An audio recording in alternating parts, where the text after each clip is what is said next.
Boxing King Media in association with Boxro. Isaac Chamberlain, big fight announcement for you, and I'll tell you what I like about this the most is that you're coming in off a loss, you're not having no warm-up fights, and you're going straight up against another solid contender, undefeated contender, big puncher for the British title. Yeah, I'm excited, man. You know, it's going to be great. It's going to be great. I honestly can't wait for this. Did you even consider having a warm-up fight? Because a lot of fighters always want warm-up fights before they step back into it. No, I didn't. I just thought, you know what? Strike while the iron is hot. You know, that's what I was thinking. I'm just really excited about this fight, and I really think I can beat this guy.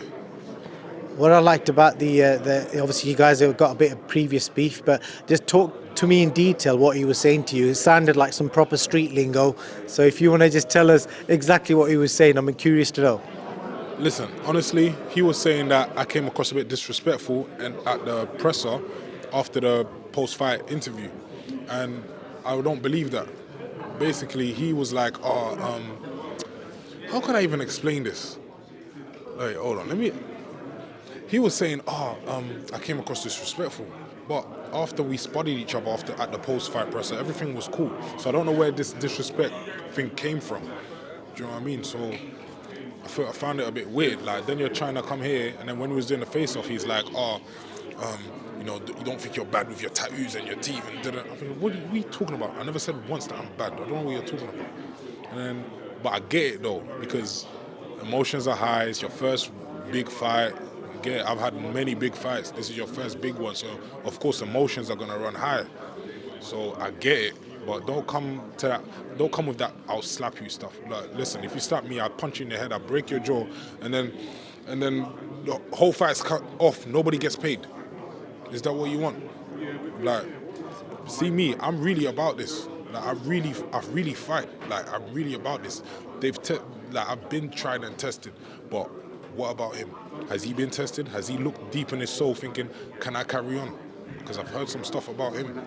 I'm not going to really say it on camera, but I've heard some stuff about him. You know what I mean? What was it like being on the same table as Chris and Lawrence? And did you say anything to them? Have you caught up with them?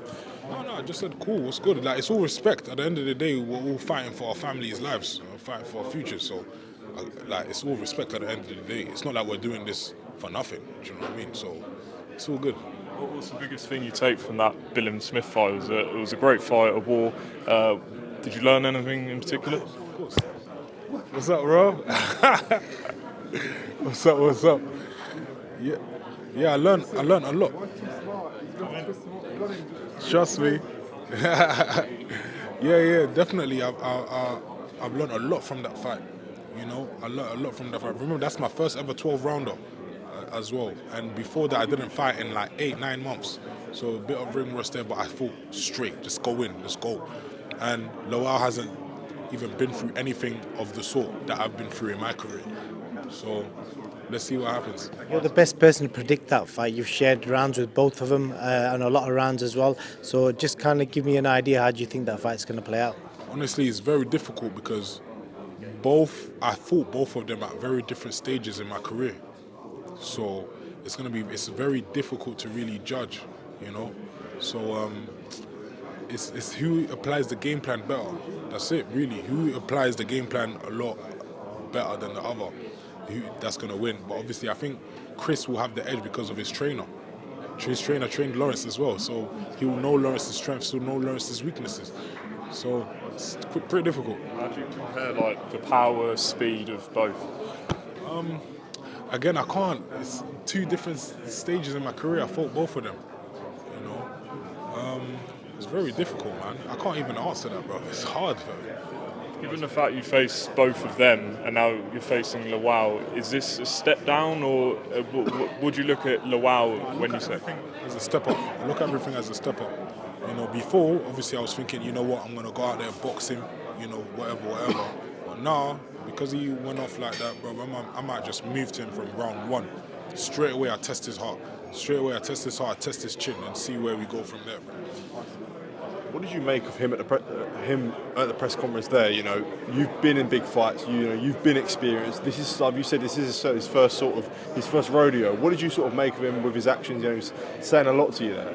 he's a bit gassed up. He's a bit hyped. Like it's his first time. I get it.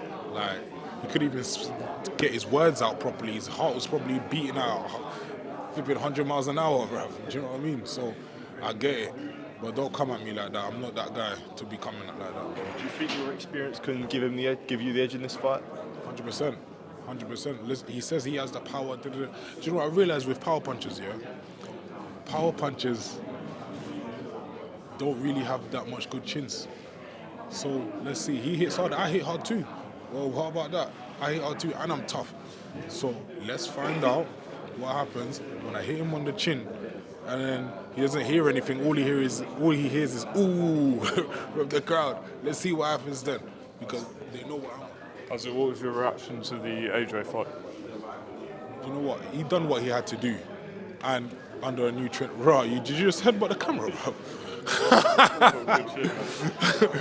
So yeah, he done what he had to do with his new coach, you know, and he stuck to the basics. He stuck to the game plan as well, which is what he needed to do. Everyone's saying, "Oh, he should have knocked him out," but no, you know, from where he's been, he's a lot more experienced now. So I get why he boxed the way he did, but it's a good performance.